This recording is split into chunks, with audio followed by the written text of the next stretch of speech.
Martial art की रिसर्च, martial art traditional, ancient time, ancient martial art और दीगर मार्शल आर्ट सिस्टम के तसल्सल को जिंदा रखते हुए आज का टॉपिक बड़ा इंपॉर्टेंट आपके सामने पेश करने जा रहा हूँ। और हमारे कुछ दोस्त अहबाब जो मार्शल आर्ट से ताल्लुक़ रखते हैं, जो अहले इल्म हैं और इल्म की कदर करने वाले हैं, उनकी तरफ से बहुत बेहतरीन हमारे पास एक सवाल आया कि जो मार्शल आर्ट के अंदर जो मिक्स मार्शल आर्ट MMA की एग्जिस्टेंस आज मॉडर्न ज़माने में है। कहा जाता है कि ये पुराने ज़माने की मार्शल आर्टों से मुंसलिक एक ताल्लुक है, इस बहुत गहरा इसका। आज के ज़माने में कराटे मार्शल आर्ट इसको किस नज़र से देखती है, तो सोचा कि आज एक मिक्स मार्शल आर्ट के ऊपर भी, क्योंकि ये एक ऐसी मार्शल आर्ट का एक नया sports, combat sports martial art का मंजर यहाँ पे आया हुआ है, जो शोहरत का हामिल भी है और दुनिया भर में सीखा और सिखाया खेला जा रहा है। तो दोस्तों, मिक्स मार्शल आर्ट जो अपने आप में खुद कह रहा है कि मिक्स मार्शल आर्ट्स,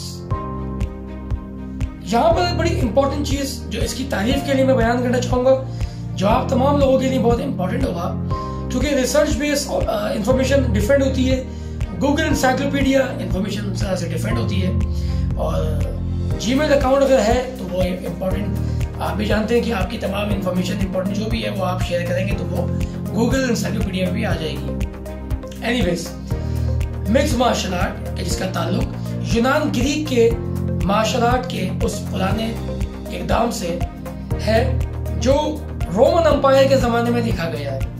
दोस्तों, एंशिएंट ग्रीक मार्शल आर्ट जो 648 BC के अंदर देखी जा सकती है, इस का जो स्लोगन है जो उस वक्त इस्तेमाल किया गया वो था ब्रूटल स्पोर्ट्स।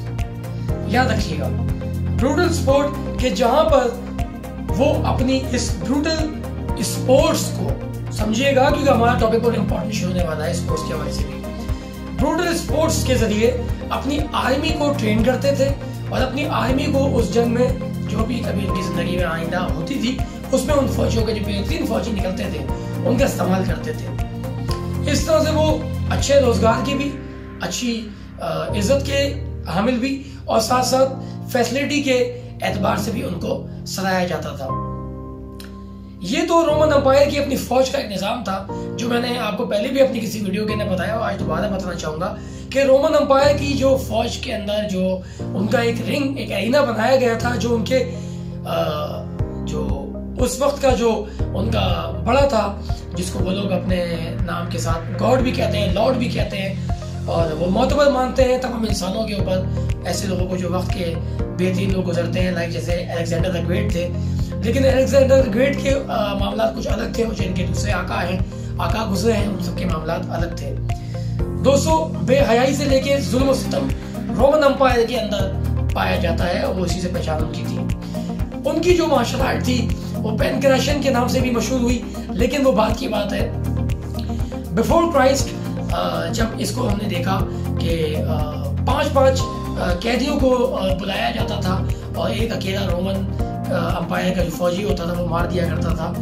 ये किस्सा कहानी दूर तक फैलाया गया और आज भी हमें पता चलता है, लेकिन ये बात नहीं बताई कि वो 4, 5, 8 जो, तो हमें ये नहीं बताया गया कि वो जो 4 फौजी, एक फौजी जो 4-5 कैदियों को, 6-7 कैदियों को अकेले मारा करता था, असल में उन कैदियों को भूखा प्यासा रखा जाता था, और उन्हीं भूखे प्यास के अंदर वो कैदी निहायती कमज़ोर हालत में अपनी आज़ादी के लिए मजबूरी में लड़ा करते थे। और ये इनका फौजी जो खाता था, पीता था और अपने आप को मजबूत बनाकर अपने आकाओं को खुश करता था, वो बड़ा आसानी कैदियों को मारा करता था। तो देखिए, अपने लिए आसानी को ढूंढ के लोगों पर दहशत फैलाकर जो इन्होंने मार्शल आर्ट के अंदर खौफ, मार्शल आर्ट भी नहीं कहूँगा बल्कि जो जंगी फ़नून के अंदर और आवाम के अंदर और दूर दराज तक जो खौफ फैलाया था, उसकी ट्रेनिंग का जो पैटर्न था वो ये था कि कमज़ोर लोगों को एक जगह जमा करके ताकतवर के हाथों मरवाना और मौत का खेल देखकर खून, बर्बरियत और ब्रूटल फाइट्स को जो है ऑर्गेनाइज करके लोगों पे दहशत फैलाया करते थे और अपने मकासद को पूरा करा करते थे। इस बात को याद रखिएगा कि ब्रूटल फाइट करने की वजह से और लोगों पे दहशत तारी करवाने की वजह से उनका जो पैटर्न था वो एक डिफरेंट पैटर्न था। इस बात को हमेशा याद रखिएगा, क्योंकि आगे आने वाली मेरी बात इस बात से बहुत मैच करेगी और आपको अंडरस्टैंडिंग में आसानी होगी।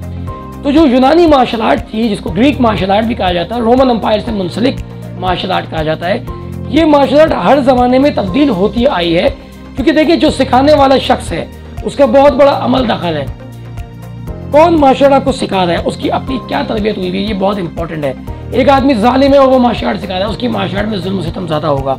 एक आदमी टेम्परामेंट के साथ, अंडरस्टैंडिंग के साथ लोगों के अंदर बेहतरी लाने की कोशिश कर रहा है, वो मार्शल आर्ट सिखा रहा है। मौत से और ख़तरात से बचने की बेहतरीन कला सिखा रहा है, ये भी मार्शल आर्ट सिखाना है। तो हर ज़माने में जो उस्ताद आए, इन्हीं रोमन एम्पायर की जो ये पर्शियन मार्शल आर्ट है, इसी को हज़रत यूसुफ अलैहिस्सलाम के भी दौर में हज़रत यूसुफ अलैहिस्सलाम ने रोमन एम्पायर के एक बेहतरीन कमांडर से, जो कि उनकी रखवाली करता था, उन्हीं से सीखा। जब आप यूसुफ अलैहिस्सलाम मिस्र के बादशाह बने थे, जब वो बादशाह बने तो उनसे पहले उनकी तरबियत हुई। उस वक्त का जो बादशाह था उसने इनकी तरबियत कराई, ज़ुलैखा ने इनकी तरबियत कराई, ताकि आने वाले वक्तों में जब ये बादशाह बन सके या कोई ओहदे पे फाइज किया जाए तो ये मुकम्मल तौर से अपने आप को बेहतरीन तरीके से चला सकें, इस सल्तनत को भी बेहतरीन चला सकें। एक मादरजात नबी थे, अल्लाह के पैगम्बर थे, लिहाजा उसके साथ साथ इन्होंने वो लड़ने की कला भी सीखी, जिसमें पहलवानी थी, हैंड टू हैंड कॉम्बैक्ट थी, और शमशीर जनी के साथ वेपनरी मार्शल आर्ट, ये वेपनरी मशकें उन्हें बेहतरीन तरीके से आती थी और बहुत अच्छे लड़ाकू भी थे। बहरहाल, इस बात को यहाँ कोऑर्डिनेट करते हुए मैं आपको ये बात बताता चलूँ, मिक्स मार्शल आर्ट। देखिए, जब मिक्स मार्शल आर्ट की बात होती है तो हमारा दिमाग, क्योंकि गूगल इंसाइक्लोपीडिया से बाहर नहीं निकला, हम किताबी नहीं है, हम बेसिकली गूगल इंसाइक्लोपीडिया और देन किताब को पढ़ लेते हैं और कहते हैं ये इन्फॉर्मेशन काफ़ी है, और उसके बाद हम ट्रेनिंग करते हैं, पैटर्न करते हैं। वक्त की जो ज़रूरत है, वक्त की जो प्रमोशन है, वक्त की जो सबसे बेहतरीन चीज़ प्रमोशन जिससे आपको फ़ायदा पहुँचता है, उसको हम अडॉप्ट कर लेते हैं। वही आज हमारे साथ दोबारा हुआ है। Mix martial art, MMA is very nice, इसमें कोई कमी पेशी नहीं है। बात है तरीके की, उस सिखाने वाले शख्स की, कि वो आपको किस तर्ज पे सिखा रहा है। आपकी मिक्स मार्शल आर्ट का ताल्लुक, जैसे मैंने 648 BC ग्रीक मार्शल आर्ट से मिलाया, याद रखिएगा। अब एक बड़ी इंपॉर्टेंट बात बताने वाला हूँ जो मेरे ख्याल से MMA के किसी शख्स को नहीं पता होगा। यही मिक्स मार्शल आर्ट आपके हान डायनेस्टी, चाइना की एंशिएंट टाइम, पुराने ज़माने का एक वक्त, जिसमें हान डायनेस्टी, जैसे कि अलग अलग मिंग डायनेस्टी, अलग अलग इनके ज़माने गुजरे हैं बादशाह के और सल्तनतों के, ऐसे ही हान के नाम से अक्सर मूवीज़ के अंदर हान नाम का विलन दिखाया जाता है, हान नाम के अंदर कोई मास्टर भी दिखा दिया जाता है। हान डायनेस्टी 200, अगर मैं गलत नहीं, if I am not wrong, 203 से 206, 203 to 206 BC के अंदर martial art, mix martial art सिखाई जाती थी। अब आप रोमन एम्पायर के नाम पर जो मार्शल आर्ट आज आप कर रहे थे, अब आपको मैं नई इन्फॉर्मेशन दे रहा हूँ कि वो तो हान डायनेस्टी के अंदर, चाइना के अंदर ही मौजूद थी। अभी आगे रुकिएगा, बात बहुत ख़त्म नहीं हुई है। और उस मार्शल आर्ट का मकसद अलग था। वो मिक्स मार्शल आर्ट जो रोमन एम्पायर थी, वो जुल्म और सितम और बर्बरियत तो जान लेने का, अपने आकाओं को खुश करने का तरीका था। याद रखिएगा, हान डायनेस्टी के अंदर जब हम MMA को देखते हैं तो लिटरली उसका मकसद इससे बरअक्स है। Hand to hand combat training, क्यों? आर्मी की डेवलपमेंट और सल्तनत को मजबूत करने के लिए अमूमन लोग इसी तरह से सीखते हैं। दोस्तों, यहाँ बात ख़त्म नहीं होती। अब हम आते हैं मिक्स मार्शल आर्ट की तरफ दोबारा। Mix martial art French kick boxing को भी कहा जाता है। ये भी कदीम ज़माने की है और इसको भी कॉम्बैट स्पोर्ट्स कहा जाता है।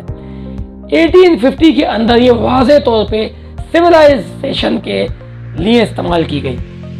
वो अपनी फौज को बनाने के साथ साथ सिविलाइजेशन का उनका मकसद था कि उसको हम सिविलाइज करें, लोगों को ट्रेनिंग करें, सेहत बनाएं, क्योंकि उस ज़माने में भी डिफरेंट वायरसेस और डिफरेंट बीमारियों के अंदर लोग मुब्तला होते थे। इन तीनों बातों को याद रखिएगा कि मिक्स मार्शल आर्ट, जो कि रोमन एम्पायर के बारे में कहा जा रहा होता है, बेसिकली मिक्स मार्शल आर्ट कोई स्टाइल नहीं है। ये स्टाइल नहीं है। आज लिटरली मैं पर्सनली पाकिस्तान के अंदर की बात करूंगा और हिंदुस्तान की बात भी कर लें, क्योंकि ये दोनों एक ही तर्ज पे चलने वाली दो मुल्क अलग अलग हैं। ये इसको स्टाइल के नाम पे सिखा रहे हैं। जो इसको स्टाइल के नाम पे सिखा रहा है वो यकीनन जहालत से भरपूर काम कर रहा है। मार्शल आर्ट खुद एक सबक, एक इल्म है, एक स्टाइल, एक हसब और नसब के साथ एक मुकम्मल मजमा है। लड़ने की कला का। इसके इस्तेमाल से हम मिक्स मार्शल आर्ट, जो अपने आप को कह रहा है I am mix and martial art, different martial art एक जगह पर जमा हो जाना। डिफरेंट मार्शल आर्ट एक ही आदमी आपको नहीं सिखा सकता, ये नहीं कह रहा, फर्क है। तो आप कैसे कह सकते हैं कि हम मिक्स मार्शल आर्ट सिखाते हैं? ये जहालत है, ये सबसे बड़ी जहालत है जो हम पाकिस्तानियों को, हिंदुस्तानियों को, तमाम लोगों को जो गलती करते हैं उन्हें यह खत्म करना होगी। Mix martial art is not for teaching, mix martial art is a platform for the brutal fight, competition. Now come to the point. जब हम इसको ग्रीक में देखते हैं तो ये कहते हैं कि combat sports, brutal combat sports. जब हम इसको हान डायनेस्टी के अंदर देख रहे हैं तो वो कहते हैं hand to hand combat sports. हम जब इसको स्पोर्ट्स फ्रेंच किक बॉक्सिंग 1850 की दिहाई में देखते हैं तो वो कहते हैं French combat sports. Now come to the sports, Olympic sports. What is Olympic sports? What is sports? Sports mean खेल। खेल के अंदर ब्रूटलिज्म नहीं है।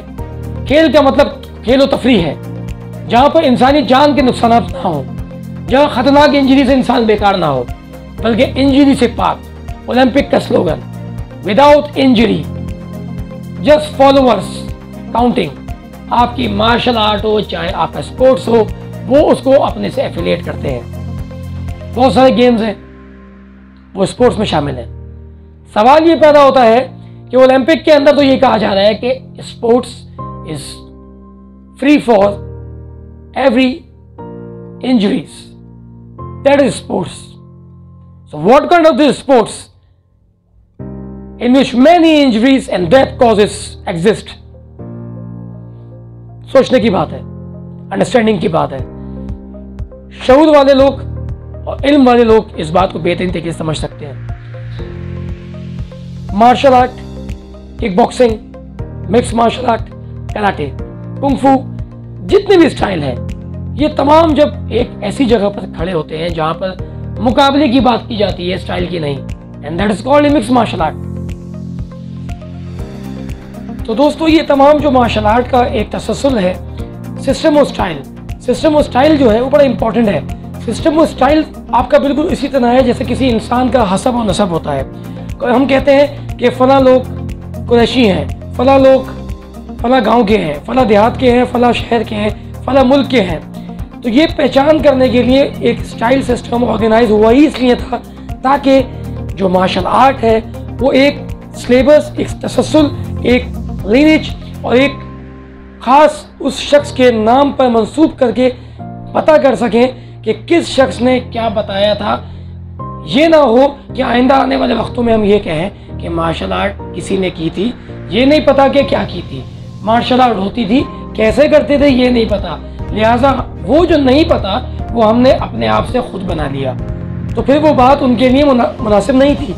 उस ज़माने में भी ये चीज़ का एक बहुत रख रखाव रखा जाता था कि हसब नसब का ख्याल रखा जाता था, आज भी। लेकिन आज हम मार्शल आर्ट के अंदर ये देख रहे हैं कि लोग मिक्स मार्शल आर्ट को विदाउट स्टाइल सीखे उसको बेच रहे हैं मार्केट में, जो कि नहायत गलत है। दोस्तों, तीन चीज़ें मिक्स मार्शल आर्ट के अंदर नहीं बल्कि पुरानी तमाम लड़ने की सलाहियतें जो हमने देखी, जो रिसर्च से पता चली, वो तीन फैक्टर्स थे, तीन आंसर थे। Wrestling, boxing. ना रेसलिंग रूल्स की थी, ना बॉक्सिंग रूल्स की थी, ना उसका ये तरीका था जो आज है, और ना रेसलिंग का जो तरीका आज है बॉक्सिंग का, वो दोनों नहीं था। साथ में शमशीर जनी और हथियारों के इस्तेमाल और पहलवानी। दोस्तों, इस चीज़ को बड़ा ख्याल रखना है कि ये तीन आंसर ही थे ट्रेनिंग पैटर्न के। जब ये रोमन एम्पायर के पास थी तो आप देखते हैं कि वो दुनिया के अंदर फतेह करते करते किस सदी से किस सदी तक लड़ते लड़ते आए। फारिस को भी मात दी उन्होंने, हिंदुस्तान को भी मात दी, और अलग अलग तारीखें लिखते चले गए। फारिस ने भी कई जंगें लड़ी और वहाँ भी बहुत बेहतरीन हैंड कॉम्बैट के फाइटर मौजूद थे। इसी तरह दुनिया भर के दूसरे मज़ाहिब के लोगों के अंदर फाइटर मौजूद रहे हैं, चाहे वो चीनी हो, चाहे जापानी हो, चाहे जो भी हो। लेकिन इम्पोर्टेंट चीज़, ये तमाम जो लोग अपनी सलाहियतों के साथ, ताकत के साथ जब अरब की तरफ रुख करते हैं, याद रखिएगा अरब उन वक्तों में जब हम उनका किस्सा पढ़ते हैं 1400 साल पहले, वो कोई अपनी बहुत बड़ी सल्तनत लेके नहीं बैठे हुए थे रोमन एम्पायर और फारिस की तरह और चाइना की तरह। बल्कि वो गिनती के चंद लोग थे, कुछ 100 लोग थे, कुछ हज़ार हो गए, लेकिन सामने लाखों की फौज थी। सदियों से चलता आ रहा एक निज़ाम था, बादशाह थी, उनकी दहशत थी। न जाने कितने अंबियाओं और पैगंबरों को शहीद करते हुए रोमन एम्पायर यहाँ तक पहुँची थी। ईसा अलैहिस्सलाम से लेके उनसे भी पहले तक के लोगों को उन्होंने अपने बरबरीत का निशाना बनाया।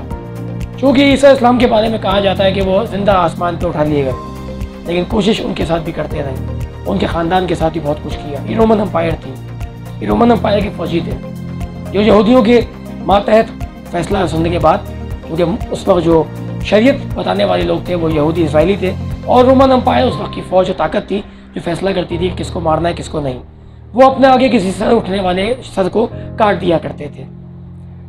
एनीवेज, तो दोस्तों जब ये रोमन एम्पायर, ये फारिस, ये तमाम लोग जब 14 साल पहले सफ़र करते करते जब सहाबा इकराम के दौर में पहुँचते हैं तो इनकी कमर तोड़ दी जाती है।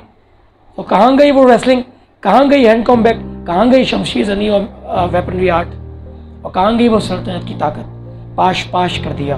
तो यहाँ एक चीज़ तो पता चल जाती है कि जहाँ बाकी सबकी हकीकत है, वहाँ सहाबा इकराम की कम से कम ये हकीकत है कि उन्होंने उस सदियों पुरानी ताकतों को तोड़ के रख दिया, तोड़ के रख दिया। That is best evidence for the best martial art.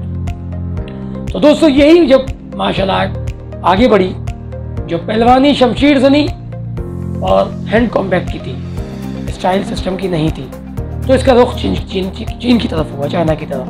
हज़रत साद इब्न अबी वक़ास जब आप सल्लल्लाहु अलैहि वसल्लम के कहने पे तिजारत के लिए गए तो उन्होंने सबसे पहले सिल्क रोड बनाई।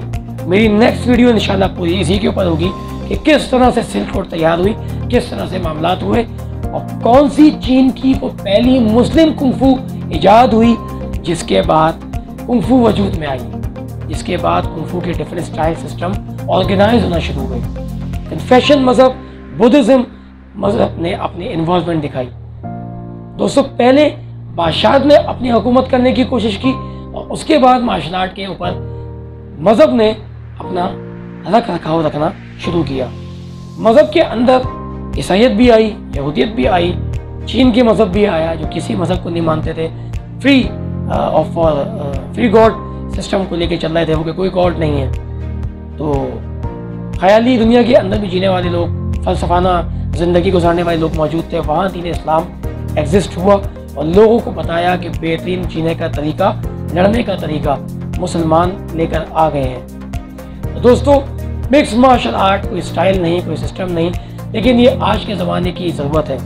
अब इस ज़रूरत को बयान करते हुए, तो दोस्तों जो आपकी मिक्स मार्शल आर्ट है, अब मैं उसको समझाने की कोशिश मज़ीद करूँगा। जब हम चीन को देखते हैं तो वो भी बेसिकली विदाउट सिस्टम स्टाइल एक ख़ास किस्म की मशक को लेके चल रहा है। उनकी अपनी मज़ाहिब, अपनी तरीक़त, अपने कल्चर ट्रेडिशन को लेके वो लोग जी रहे थे और मार्शल आर्ट की ट्रेनिंग को 3 पैटर्न पे कर रहे थे: wrestling, hand to hand combat and weaponry.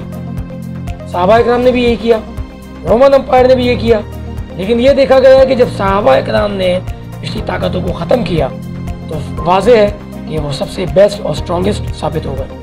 अच्छा दोस्तों, सहाबा तक की बात ख़त्म नहीं हो जाती, फिर सल्तनत उस्मानिया और साथ ही साथ यही तरकीब और तरीक़त सलाहुद्दीन अय्यूबी रहमतुल्लाह अलैह के ज़माने में बेहतरीन जासूसी, बेहतरीन तलवारबाजी और बेहतरीन निज़ाम को कायम करने में कामयाब हो सके।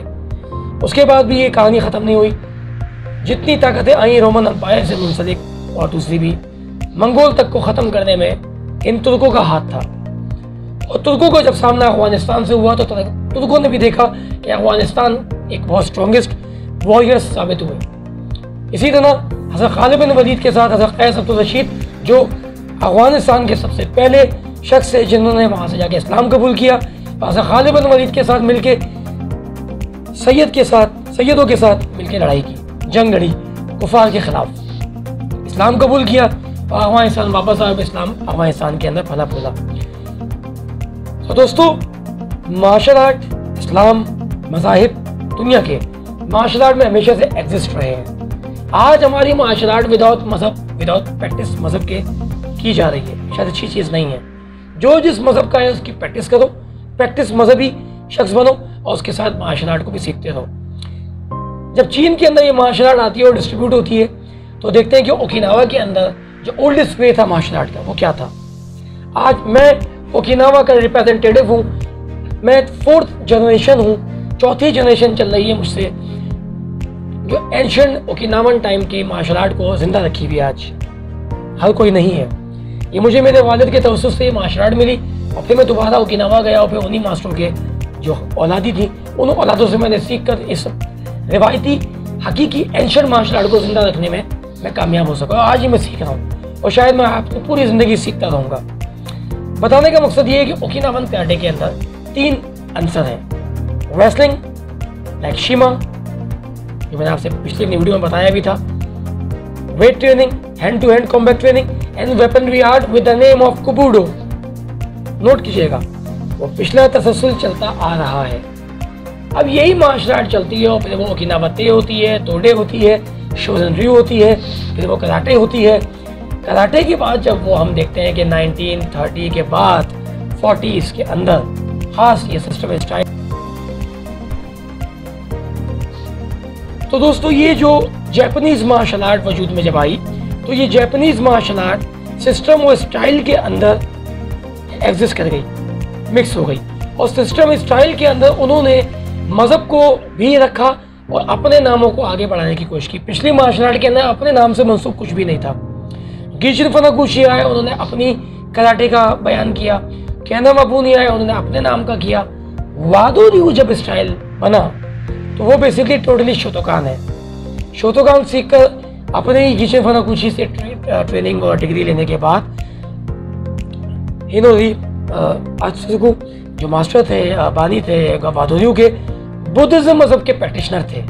बुद्धिज्म मजहब को उन्होंने प्रवोक किया और इसके अंदर जुजुत्सु और कराटे, शोतोकान मिक्स करके वादो रyu का नाम दे दिया उसे।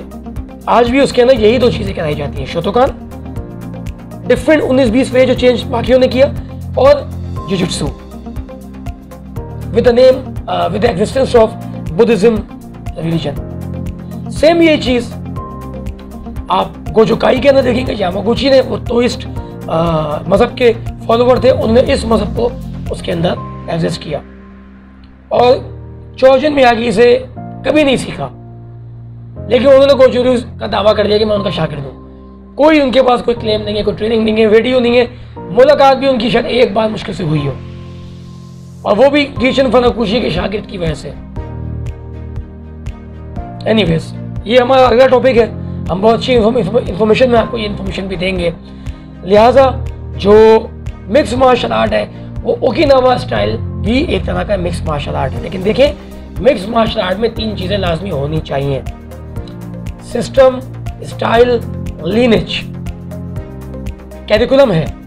लेकिन आज जो हम देख रहे हैं मिक्स मार्शल आर्ट में, उसके अंदर क्या है कि कोई भी आदमी आकर विदाउट मार्शल आर्ट सीखकर एमएमए कर सकता है। सिर्फ और सिर्फ पैड के ऊपर पंचिंग करे, पैड पे किकिंग करे, ग्रैपलिंग के लिए वो ग्राउंड वर्क सीख ले, दैट्स इट। किक बॉक्सिंग सीख ले, मुंह थाई सीख ले, पूरी सीखे ना सीखे, लेकिन वो रोजाना पंचिंग करता रहे, स्ट्रॉन्ग पंच बनाए, स्ट्रॉन्ग किक करे, अटैकिंग सीख ले। स्टाइल सिस्टम में वो पता ही 90% पाकिस्तान में मैं जानता हूँ लोगों को जो किसी स्टाइल को नहीं सीखे हुए, लेकिन वो एमएमए के कोच है। I am sorry. तो एमएमए एक बहुत अच्छी स्पोर्ट्स, अगर आप समझते हैं कि स्पोर्ट्स है तो ठीक है, फिर ओलंपिक झूठ बोलता है। जो पिछला जमाना था कॉम्बैक्ट स्पोर्ट्स, ठीक है, कॉम्बैक्ट स्पोर्ट्स कोई खेल विदाउट इंजरी। कॉम्बैक्ट मीन थोड़ा सा हड़ाउड़ी फाइट, स्ट्रॉन्ग फाइट, इंजरी ना हो, कॉम्बैक्ट स्पोर्ट्स। यहाँ पर कुछ कह रहे हो, फिर वहीं भी उसी जबान से यहाँ कुछ कह रहे हो। मार्शल आर्ट के जरिए आप लोगों के दिमागों को पलटाया जा रहा है, समझाया कुछ जा रहा है, सिखाया कुछ जा रहा है, कैरिकुलम को छुपाया जा रहा है और सिस्टम, स्टाइल, टीचिंग, टीचर,